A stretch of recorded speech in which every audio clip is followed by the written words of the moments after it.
속에 있는 죄인 주와 이르기시되 구주 예수 부활하사 영광 주로 오시네 구주 예수 부활하사 영광 주로 오시네. 아멘. 우리 통성으로 한번 기도하게. 아주 이번 세미나에 얼마나 사단이 아주 방해를 공작을 하는지 너무 힘들었습니다. 예, 이제 TV도 안 나와버리고 컴퓨터도 안 나와버리고 이거 하나 고쳐놓으면 이것도 안 되고 아주 너무나 심했어요. 우리 박정선 사역회 호남지회가 하나님께 영광 돌리는 그런 사역회가 되고 또 많은 주의 종들을 보내주셔서 정말 하나님께서 인치셔서 그들을 사용할 쓰임받는 귀한 종들이 될 수 있도록 하나님 은혜 내려달라고 우리 한번 통성으로 기도하고 마무리 기도 우리 총무님께서 하고 강의를 시작하겠습니다. 거룩하신 하나님 아버지 감사합니다. 하나님 아버지 도와주시옵시고 하나님 인도하여 주셔서 아버지 하나님께 영광 돌리는 귀한 사역회가 되기를 원합니다. 아버지 우리 박정설이 사역회를 붙잡아 주시옵소서. 하나님 아버지 우리 박정설이 사역회를 통하여 하나님께 영광 돌리는 귀한 사역회가 되게 하여 주시옵시고 하나님 아버지 도와주시옵기를 원합니다. 하나님 아버지 우리 사역회를 통하여 마지막 때 쓰임받을 하나님의 종들이 아버지 내 양육되어지게 하여 주시고 또 아버지는 또 마지막 때 쓰임받을 종들이 아버지 많이 참여하게 하여 주셔서 하나님께 영광 돌리는 귀한 역사가 일어나게 하여 주시고 계시록 10장에서 말씀하신 아버지 이제 책을 받아먹는 귀한 역사가 일어나기를 원합니다. 오거로가신 하나님 아버지 도와주시옵소서. 하나님 역사하여 주시고 하나님 인도하여 주시기를 원합니다. 오거로가신 하나님 아버지 도와주시옵소서. 하나님 함께하여 주시기를 원합니다. 오거로가신 하나님 아버지 도와주시옵소서. 하나님 역사하여 주시옵시고 아버지 우리 사역회가 아버지 이제 우리나라의 아버지 주직인의 사명자들을 일깨우는 사역회가 되기를 원합니다. 하나님 아버지 우리 사역회 아버지 세미나를 통하여서 아버지 우리나라의 주직인의 사명자들이 일깨워지는 귀한 역사가 일어나게 하여 주시옵시고 아버지 10장에서 말씀하신 것처럼 책을 받아먹으라 하는 그 책을 받아먹는 아버지 우리 아버지 귀한 종들이 되기를 원합니다. 하나님께서 인쳐주셔서 주직인의 사명을 잘 감당할 수 있도록 하나님께서 아버지 갑절의 능력을 더하여 주셔서 1260일 동안 아버지 영원한 복음을 증거할 수 있는 하나님의 종들로 세워주셔서 아버지 종들을 사용하여 주시어 하나님께 영광 돌리는 귀한 종들이 되게 하여 주시옵소서. 오 마지막 때 쓰임받는 귀한 종들로 아버지 붙잡아 주시옵소서. 하나님 아버지의 역사하여 주시옵기를 원합니다. 아버지 우리 두진의 사명자들 섬기는 교회들마다 일일이 기억하여 주시옵시고 하나님 도와주시옵소서. 하나님 역사하여 주셔서 교회가 날마다 부흥되어지는 역사가 일어나게 하여 주시고 아버지 맡겨진 성도들이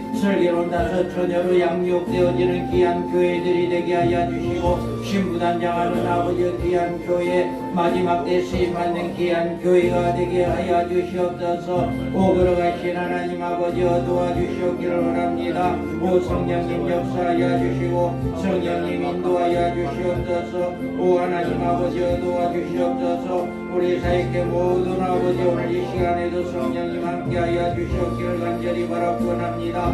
오 성령님 역사하여 주시고 성령님 인도하여 주시옵소서. 하나님 아버지 감사합니다. 하나님 영광 받아 주시옵소서. 오 걸어가신 하나님 아버지의 역사하여 주시고 하나님 인도하여 주시옵소서. 오 걸어가신 하나님 아버지와 함께하여 주시옵기를 간절히 바라고 원합니다.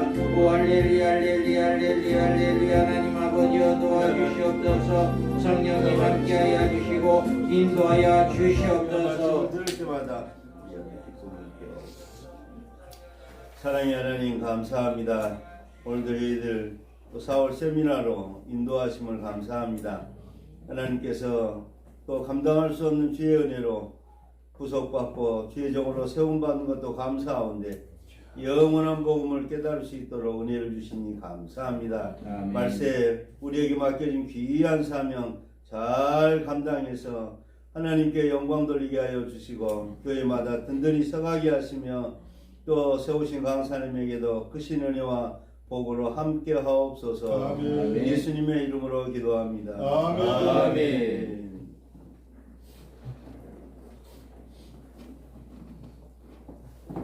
할렐루야. 네.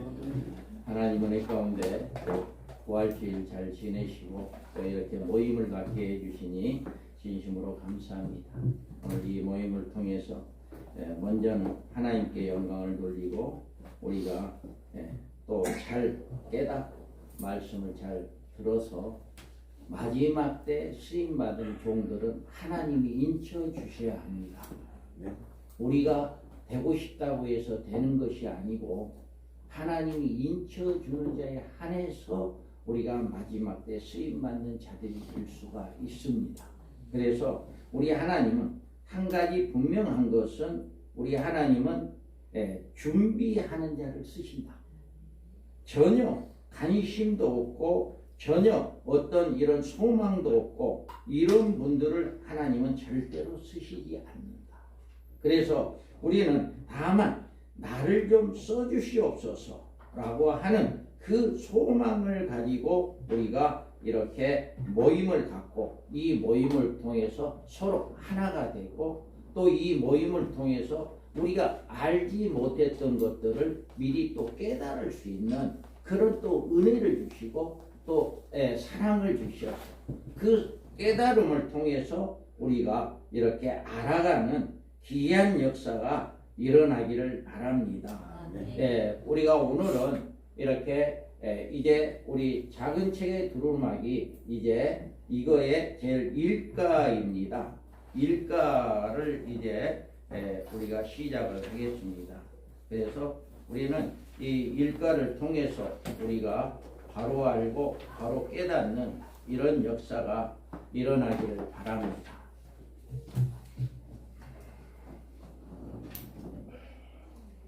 이번에 이제 이 컴퓨터가 제대로 잘 나왔었어요. 지난 주일날까지는 정상적으로 분배기 하나 가지고도 잘 이제 반주기도 되고 컴퓨터도 되고 잘 됐었어요. 그런데 주일 지나고부터는 안 돼버리는 거예요. 그래가지고 한덕수 목사님도 와서 하루 종일 그냥 고생을 했고 몇 사람이 와서 고생을 했는데도 안 됐어. 그런데 다행히 하나님께서 어제 이제 컴퓨터 따로 반주기 따로 분배기가 따로 이제 구분이 돼서 사용할 수 있게끔 거기까지 됐습니다. 그래서 너무나 감사해서 이제 반주기 할 때는 저 분배기를 바꿔야 하고 이 컴퓨터 할 때는 또 분배기를 바꿔야 하고 여기까지 왔어. 그래도 여기까지 온 것만 해도 너무 감사하다. 그래서 이번에는 다른 때에 비해 가지고 굉장히 힘들었어요. 그러니까 하루 종일 이 컴퓨터 때문에 그냥 힘들고 이렇게 하다 보니까 너무 또 힘들었는데 어제는 또 우리 김덕주 목사님 사모님이 소천하셨습니다. 오후 3시에 소천하셔서 또 제가 거기 가서 이제 임종예배 저녁에 이제 드리고 여기 와서 이제 이렇게 하다 보니까 조금 이제 좀 이제 그렇습니다.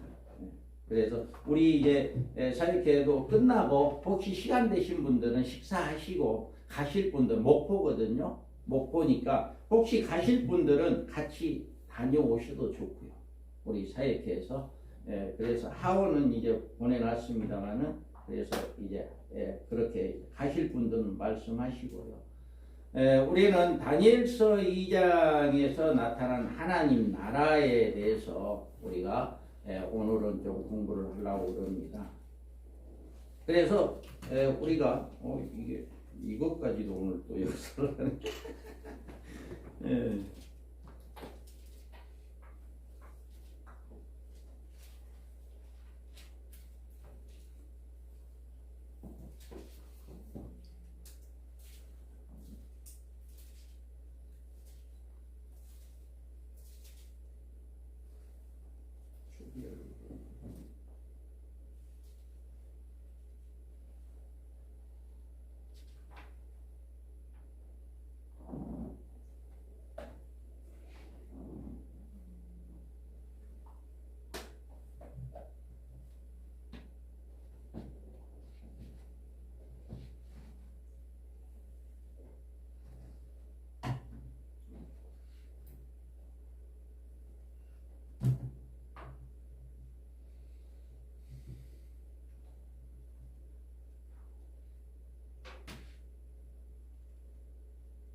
아니 이게 태블릿 PC가 네, 이게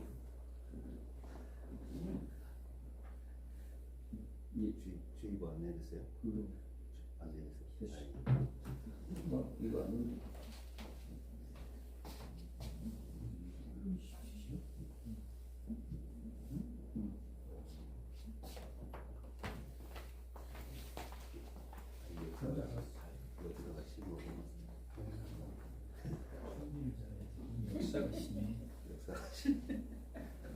역사를 이겨내야 돼.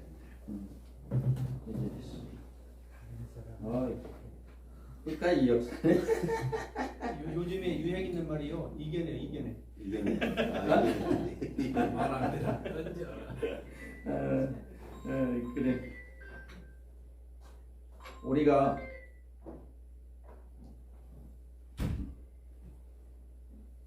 우리 기독교는 부활의 종교라고 합니다.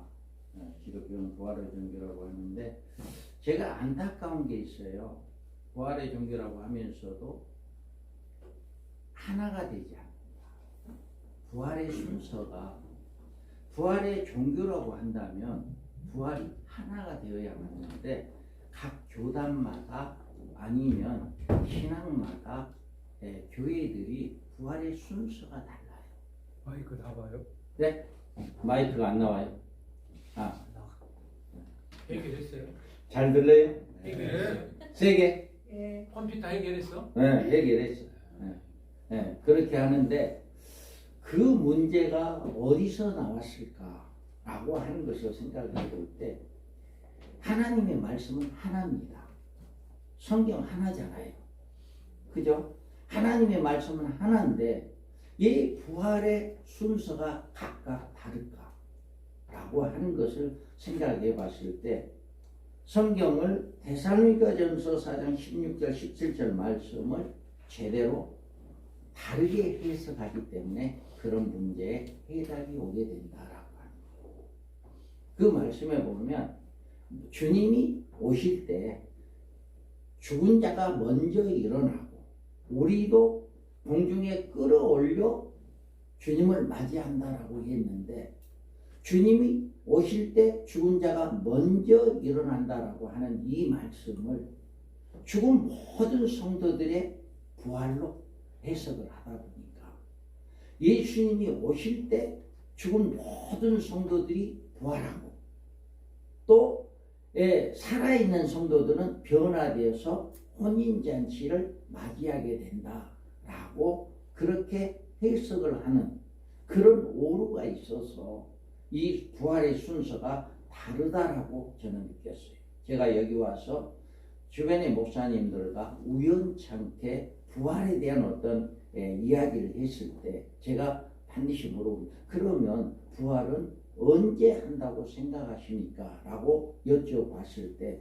하나같이 대답하는 대답은 주님이 오실 때 모든 성도가 부활하고 살아있는 성도들은 변화돼서 올라간다라고 대답을 하시더라고요. 여기 계신 분들이 제가 만나서 이제 그런 대화를 나눈 분들이 하나같이 그렇게 대답을 하시더라고요.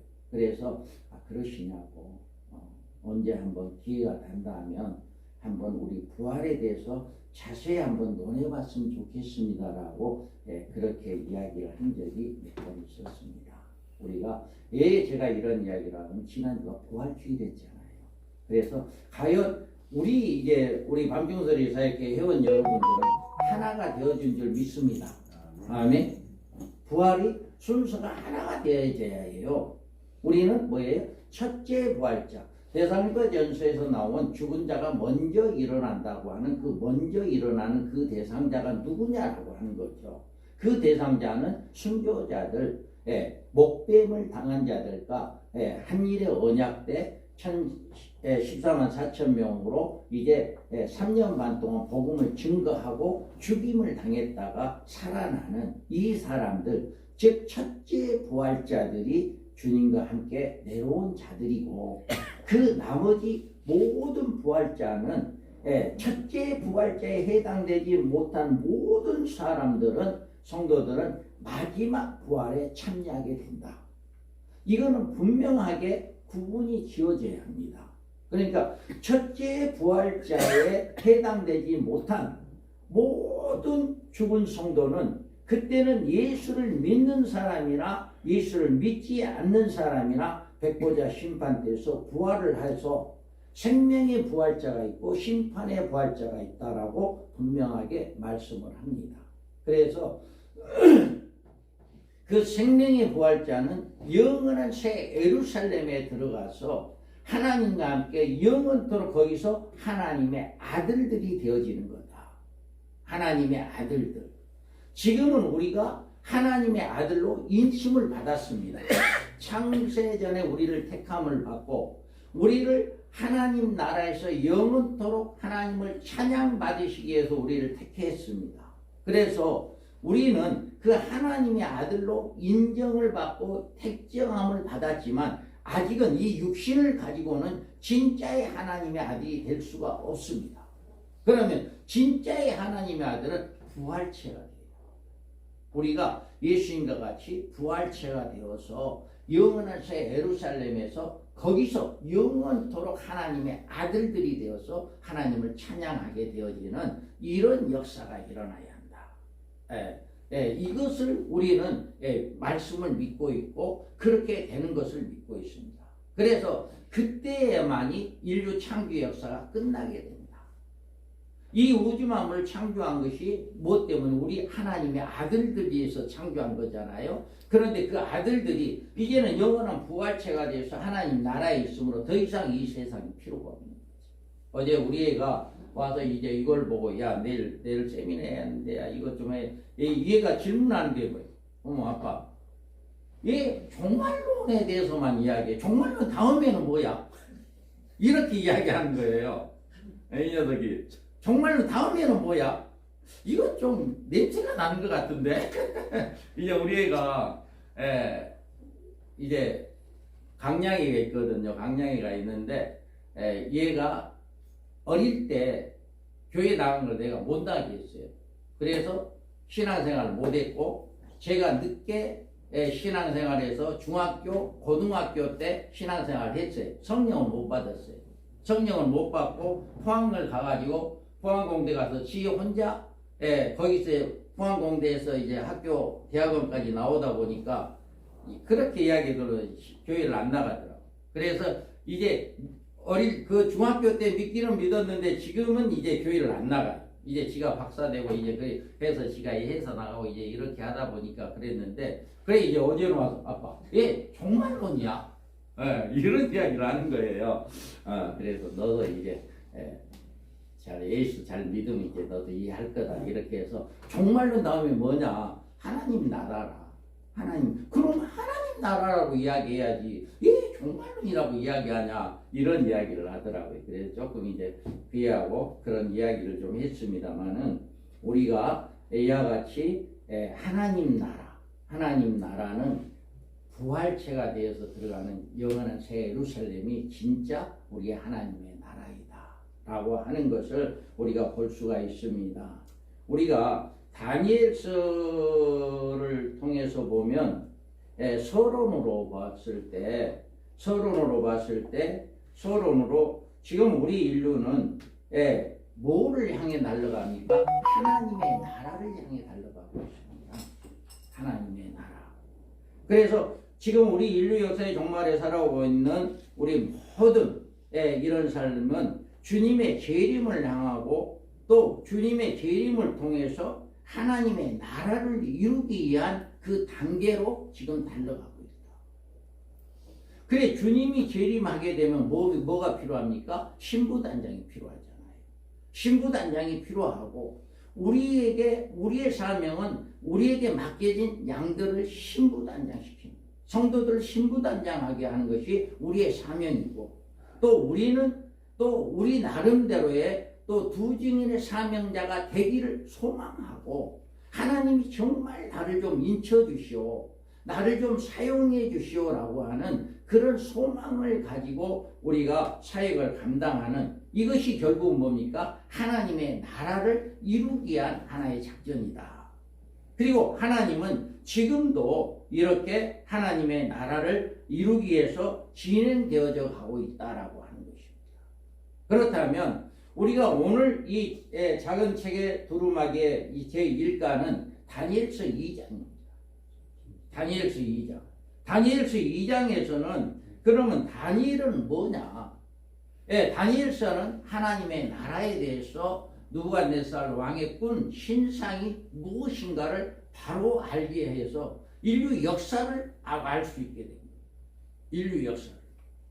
이 다니엘이 아니었다면 바벨론이나 메데바사나 헬라나 로마나 그 나라들이 잘 됐다가 망하고 잘 됐다가 망하고 이런 것들이 하나님의 역사가 아니다라고 하는 것을 하나님의 역사였음을 다니엘서를 통해서 잘 알 수가 있어요.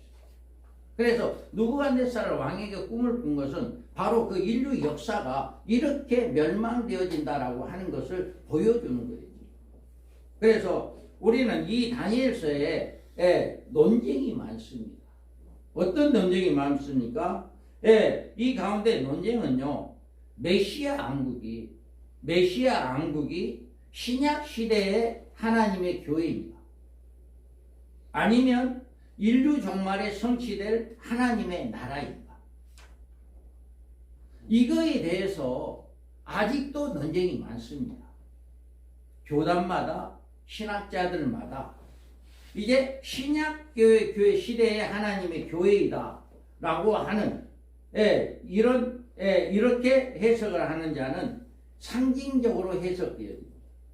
모든 요한계시록도 상징적으로 해석되어집니다.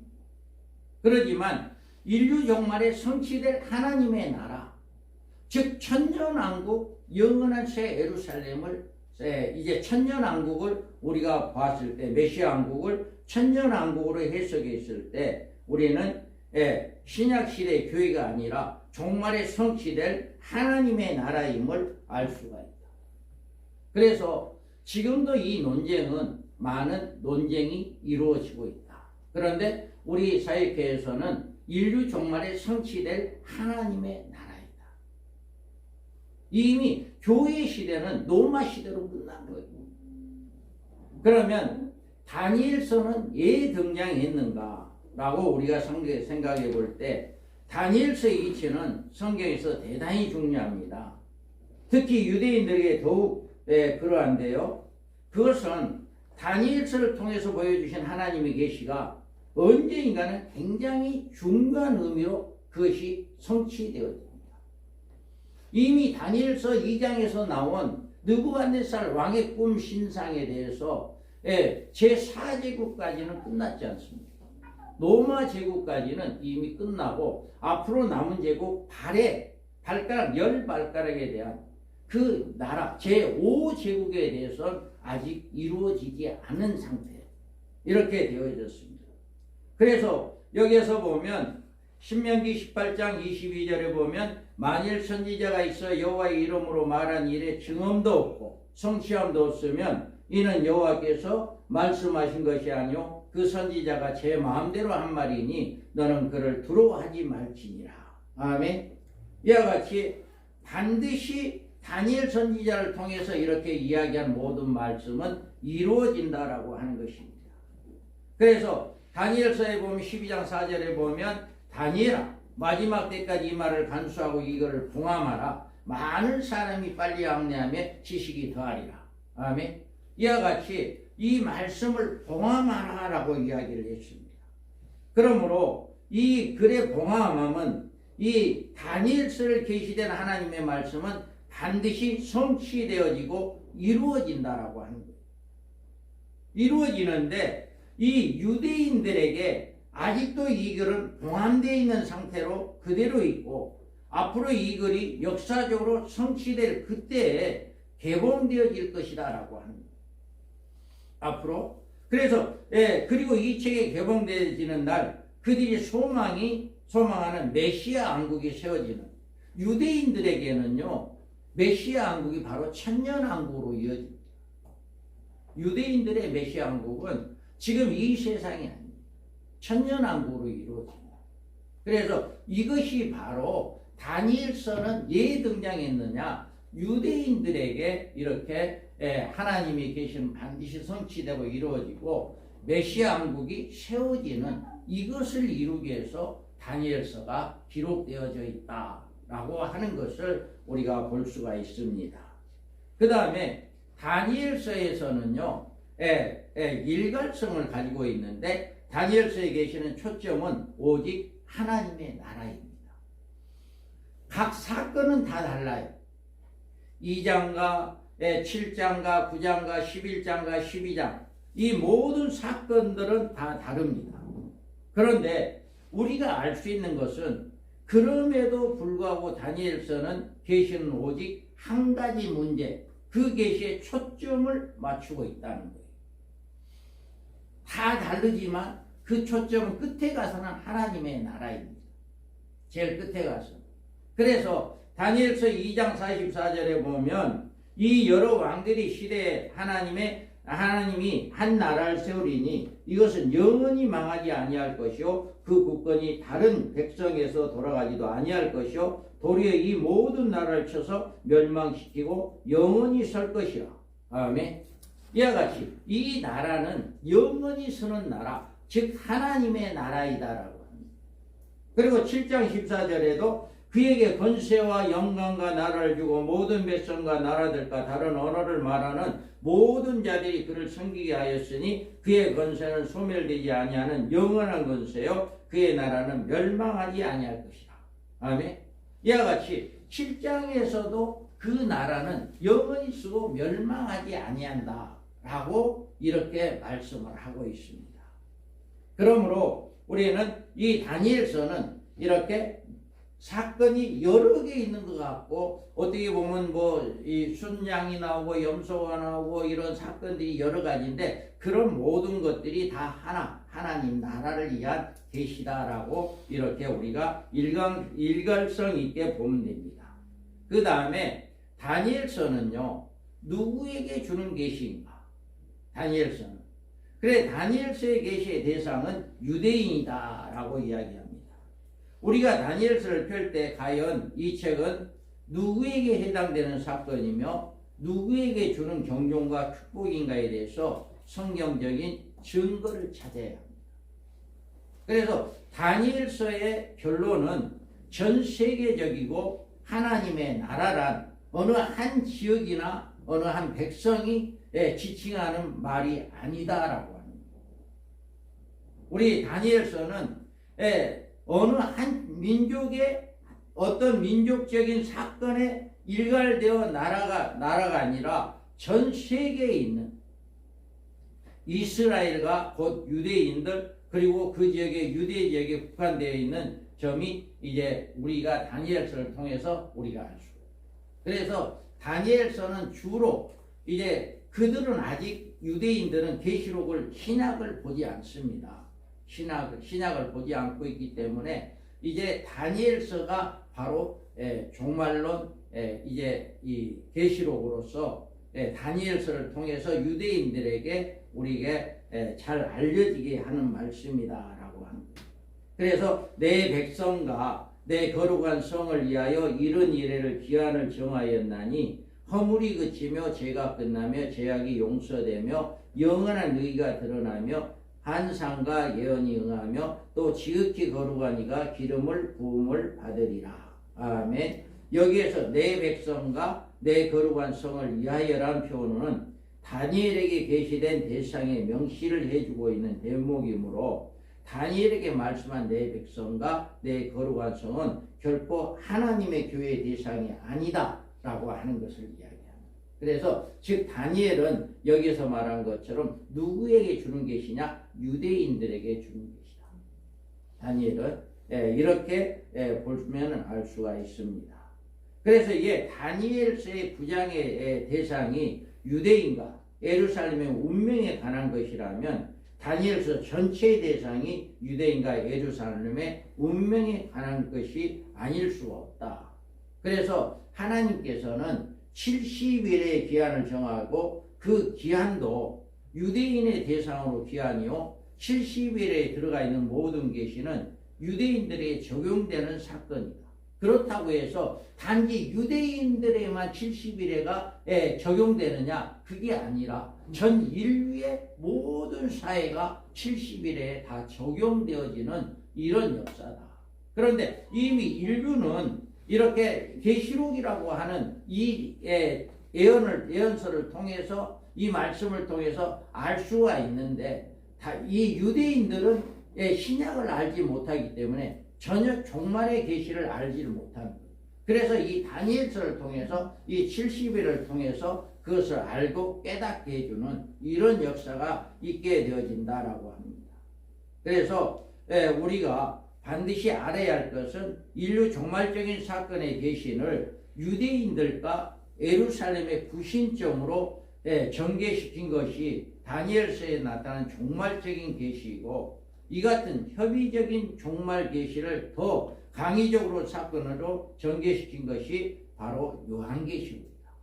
그러니까 이 다니엘서와 요한계시록을 반드시 연결해서 풀어지는 이런 역사가 일어날 때 전 세계적인 70일의 모든 계시가 이렇게 이루어지는 것을 알 수가 있다라고 하는 것을 볼 수가 있습니다. 그러면 다니엘서에서 각 장에 나타나 있는 종말의 계시가 뭘까? 우리가 보면 2장에서는요 느부갓네살 왕의 신상으로 보인 인류 종말과 하나님의 나라입니다. 그래서 우리가 여기에서 보면은 이 다니엘서를 통해서 우리가 살펴볼 때 2장에서 우리는 하나님의 나라가 신약교회 교회를 의미하는 것이면 뜨인 돌은 예수님의 초림이 되고 다니엘서의 해석이 자동적으로 상징적으로 해석되어집니다.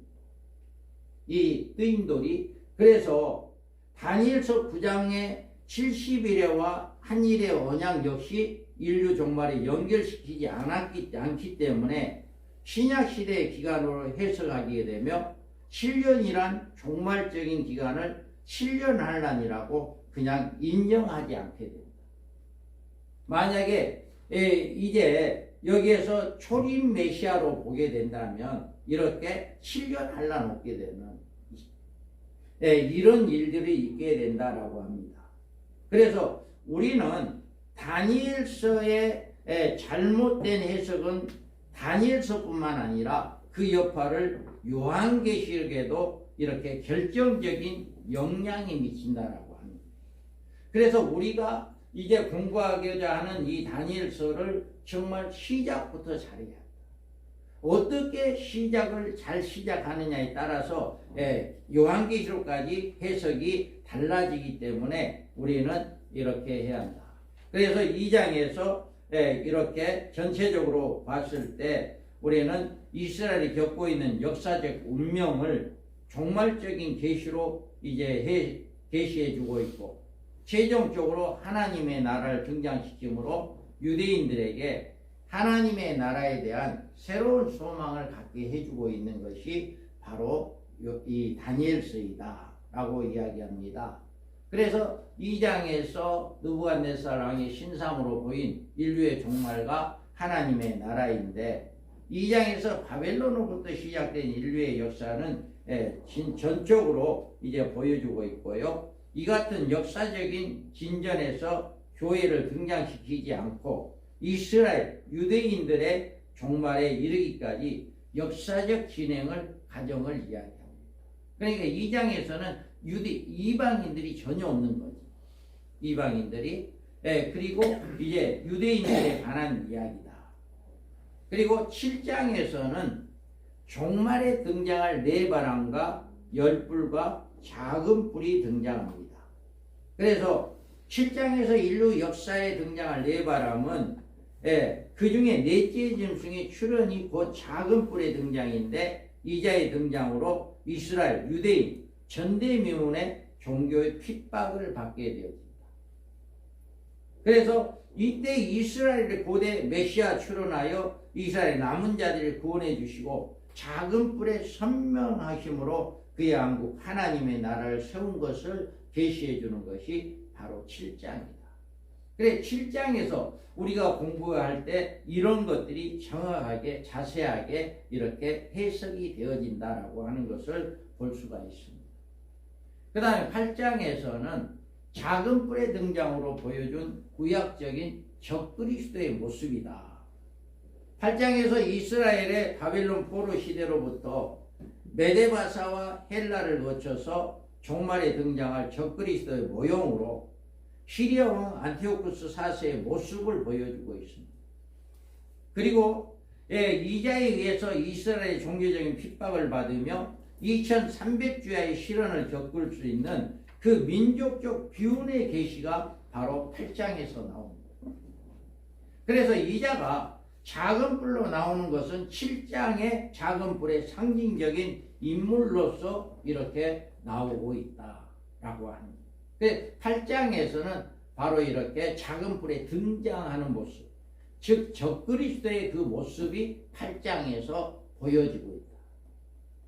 그 다음에 9장에서는요 70일에 보여준 초림과 재림의 메시아입니다. 그래서 9장에서 다니엘서의 핵심적인 계시가 바로 70일에 나옵니다. 9장에서. 그래서 9장에서 다니엘서 전반적인 걸쳐 성취될 모든 예언적 계시를 70일의 틀에 넣어 간략하게 전개시키고 있다. 이 같은 70일의 계시에 의하면 이스라엘 역사는 예루살렘에 중건하는 영이 날 때부터 초림 메시아가 등장하여 고난을 당하기까지 69일에가 지날 것이다 라고. 그래서 이스라엘 민족이 역사적 인류의 종말에 이르기까지 중단된 것입니다. 그래서 마태복음에 보면 23장 38절에서 39절에 보면 보라 너희 집이 항폐하여 버려진 바 되리라. 내가 너희에게 이르노니 이제부터 너희는 찬송하리로다. 주의 이름으로 오시는 이여 할 때까지 나를 보지 못하리라 하시니라. 아멘. 우리 주님이 부활 승천하고 올라가시고 난 다음부터 이제까지는 이렇게 오시는 이어 할 때까지 주님이 재림할 때까지는 다시 보지 못한다라고 말씀을 했고요. 누가복음 19장 41절 42절에도 가까이 오사 성을 보시고 오심에 이르시되 너도 오늘 평화와 가난 일을 알았더라면 좋을 뻔하였거니와 지금 내 눈에 숨겨졌느니라. 아멘. 이와 같이 한 일의 언약, 앞으로 이루어질 모든 일들이 숨겨져 있기 때문에 알지 못한다라고 이야기합니다. 그리고 이 시기에 한 일의 언약에 세울 적그리스도가 등장하면 이자에 의해서 예루살렘에 다시 한번 환란을 겪게 될 것을 스가랴서 14장에서 1절에서 5절까지 말씀을 합니다. 여호와의 날이 이르리라. 그 날에 내 재물이 약달되어 내 가운데서 나누리라. 내가 이방 나라를 모아 예루살렘과 싸우게 하리니 성읍이 함락되고 가옥이 약달되며 부녀가 욕을 당하며 성읍 백성들이 절반이나 사로잡혀 가려니와 남은 백성은 성읍에서 끊어지지 아니하리라. 그때 여호와께서 나가사 그 이방 나라를 치시되 이 왕의 전쟁 날에 싸울 것 같이 하시리라. 그날에 그의 발이 예루살렘 앞 곧 동쪽 감난산에 서실 것이요 감난산은 그 가운데에서 동서로 갈라져 매우 큰 골짜기가 되어서 산 절반은 북으로 절반은 남으로 옮겨지고 그 산 골짜기는 아셀까지 이를지라. 너희가 그 산 골짜기도 도망하되 유다 왕 우시아 때 지진을 피하여 도망하던 것 같이 하리라. 나의 하나님 여호와께서 임하실 것이요 모든 거룩한 자들이 주와 함께 하리라. 아멘. 이와 같이 이제 주님께서 감람산에 서신다, 임하신다라고 합니다. 유대인들은요 후 3년 만이 끝나는 시점에서 여기서 주님을 봐요. 여기서. 그래서 후 3년 만에 끝나는 시점에 여기서 주님을 만나고 바로 공중으로 혼인잔치에 올라가서 바로 천년왕국에 이루어지는 메시아 왕국에 들어갑니다. 이런 역사가 일어나죠. 그래서 이때 메시아의 그 출현으로 이자들의 심판이 이스라엘 구속이 일어나는데 다니엘서 9장 24절에 보면 내 백성과 내 거룩한 성을 위하여 이런 일을 기한으로 정하였나니 허물이 그침에 죄가 끝나며 죄악이 용서되며 영원한 의가 드러나며 한상과 예언에 응하며 또 지극히 거룩하신 이가 기름 부음을 받으리라. 아멘. 이와 같이 이제 하나님 이런 일을 통해서 이런 것들이 계획되어지는 것이 바로 9장에서 나옵니다. 9장에서 그러니까 70일에만 우리가 잘 해석이 되어진다면 앞으로 종말에 관한 모든 것들이 순조롭게 잘 해석되어지고 풀어줄 수 있다라고 하는 것을 볼 수가 있습니다. 그래서 다니엘서 7장 26절 27절에 보면 그러나 심판이 시작되면 그의 권세를 빼앗기고 완전히 멸망할 것이요 나라와 권세 원천하 나라를 이세가 지극히 높으신 이의 거룩한 백성에 붙임받으리니 그의 나라는 영원한 나라이라 모든 권세에 있는 자들이 다 그를 섬기며 복종하리라. 아멘. 이와 같이 고대 모든 메시아와 왕국이 주님이 재림하고 나면 그때 세워진다라고 하는 것을 이렇게 9장에서 잘 이야기를 해주고 있습니다. 그 다음에 우리가 11장에서 보면은요, 11장에는 예루살렘에 등장할 두 적그리스도의 역사적 등장의 모습을 나타냅니다. 그래서 11장에서는 메데바사의 쇠퇴와 헬레의 등장을 보여주며 헬라의 분열로 그 가운데 4대 열강이 등장하는데 그 중에 애굽의 남방함, 시리아의 북방함과 끊임없이 전쟁이 진행되는 과정을 우리가 11장에서 보여주고 있습니다. 그래서 이 같은 계시는 시리아에 등장한 한 인물 그 초점을 맞추고 있는데 이자가 구약적 적그리스도인 안티오쿠스 에티파네스 제4세 이제 BC 175년에서 164년 종말에 예루살렘에 침입하여 유대인들에게 우상숭배를 강요하고 종교적 핍박을 가한 적그리스도 모형의 인물로 이렇게 등장하고 있습니다. 안티오쿠스 에티파네스가 이렇게 나오고 있습니다. 이자는 작정된 기한으로 2300주야 최종적인 운명을 구하게 되는데 이자가 인류의 종말에 가서 이스라엘 앞에 신적인 존재로 다시금 보여준다.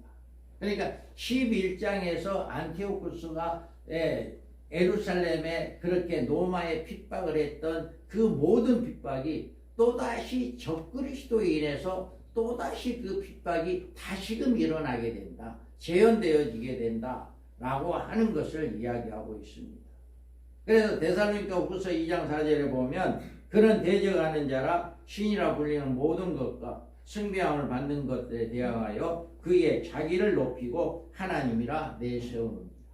이와 같이 이자가 앞으로 예루살렘에 적그리스도가 나오게 되면 똑같이 안티오쿠스와 같은 그런 종교적인 핍박이 일어나고 자칭 자기가 하나님이다 라고 하는 그 자가 나오게 된다라고 하는 것입니다. 그래서 11장에 와서는 그것이 정확하게 이렇게 나누어지는 구분되어지는 이런 역사가 다니엘서 11장에서 나오고 있습니다. 그 다음에 우리가 우리는 이와 같이 이런 일들이 다니엘서를 통해서 우리가 알 수가 있어요. 그래서 우리가 이제 교재를 통해서 보면 다니엘서 이제 2장과 다음에 제5제국 이제 다음 달에는 제5제국에 대해서 말씀을 할 건데요. 그래서 이런 것들을 보았을 때 우리가 다니엘서가 참 중요하다라고 하는 것을 볼 수 있습니다.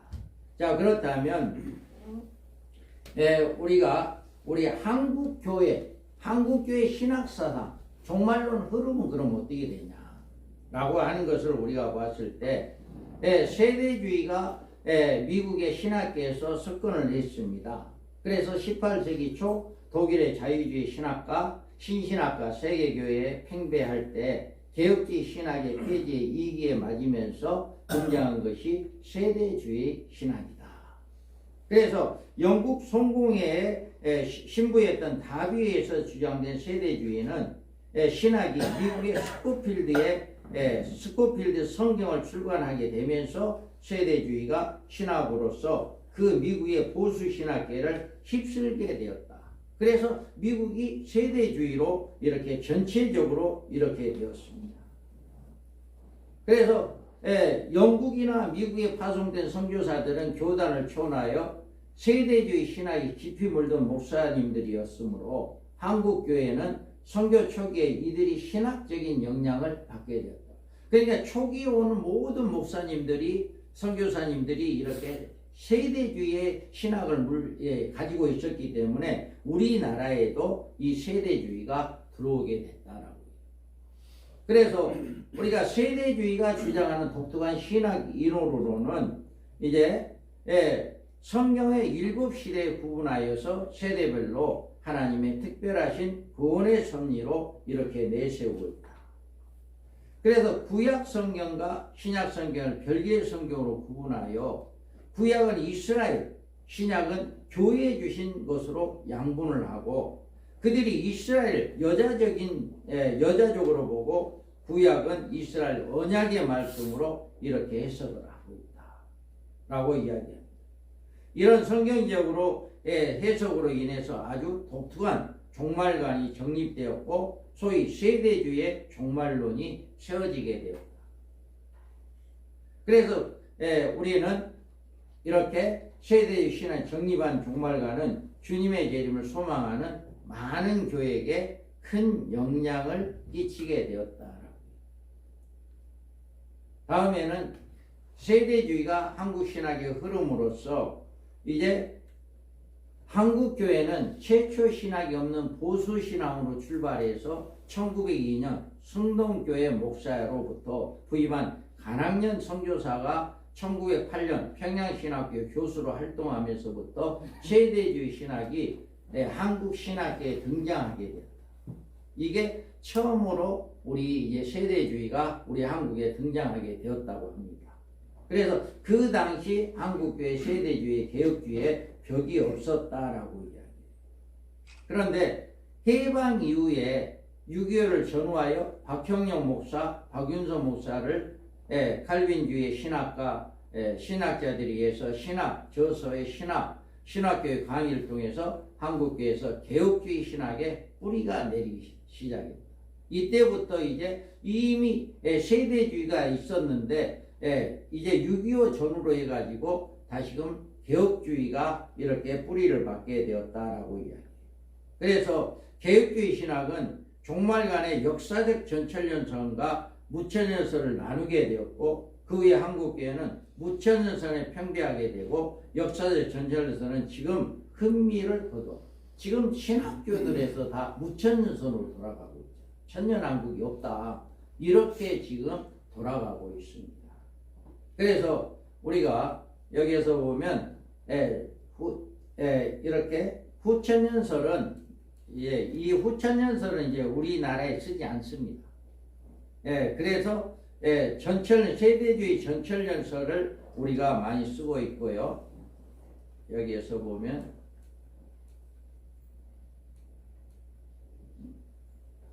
세대주의 전철연설에서 1세대를 무죄시대로 봅니다. 범죄가 없는 이전의 에덴시대로 보고요. 2세대를 양심시대, 아담으로부터 노아의 시대까지로 보고 있고요. 3세대를 인간 통치 때로 노아로부터 아브라함 시대까지, 또 4세대의 언약 시대로 아브라함부터 모세까지, 5세대는 교회 시대로 예수로부터 7년 한란 전까지, 그리고 공중재림과 휴거, 7년 한란 유대 회복기간 지상재림, 7세대 천년왕국 시대, 천년왕국 시대 인류 역사의 7세대로 구분한다. 그래서 이 세대를 무죄시대, 양심시대, 인간 통치시대, 언약시대, 교회시대, 공중재림시대, 또 천년왕국시대 이렇게 주장을 하고 있는데 이들이 잘못 이렇게 주장하는 문제점이 뭘까? 문제점이 뭔가라고 이렇게 봤을 때 교회 시대를 왕국 이기 시대로 해석을 합니다. 그리고 제4장의 이유를 유대인들을 위한 계시록. 그러니까 요한계시록을 4장 이후는 전부 다 유대인들을 위한 계시다. 이방인의 계시가 아니라 유대인을 위한 계시다. 그리고 신말을 적그리스도로 해석을 합니다. 이 세대주의의 해석은, 신학은.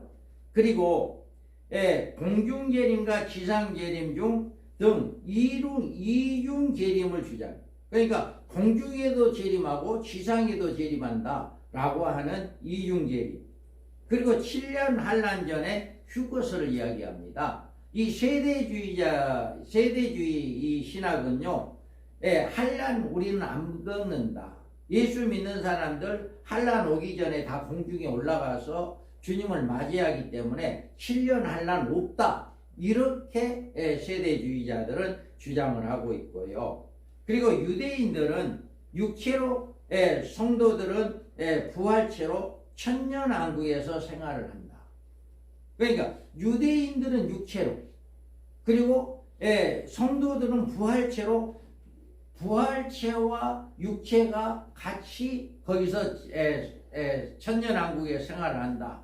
어떻게 보면 이 말씀은 천년왕국은 육체가 살기도 하고, 우리 예수님이 같이 와서 거기서 공존하잖아요. 예수님 부활했죠. 예수님과 함께 오신 분들도 부활했죠.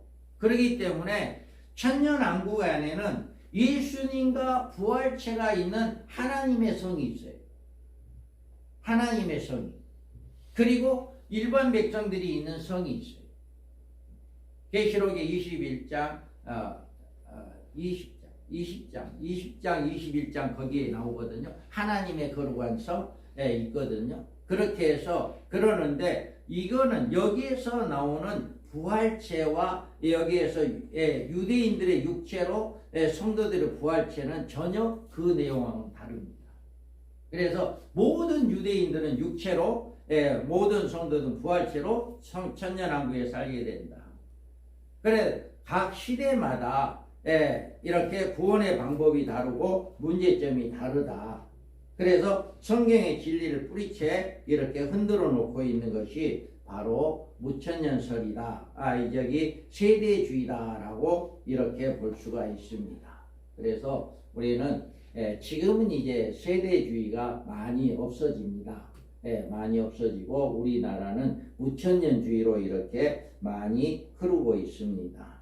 조금 쉬었다가 우리가 한 10분 쉬었다가 무천년주의라든가 또 이제 천년설에 대해 조금 더 말씀을 하고요. 우리가 또 이제 본방으로 들어가겠습니다. 한 10분 좀 쉬고, 저 뒤에 맛있는 것 좀 드시고요.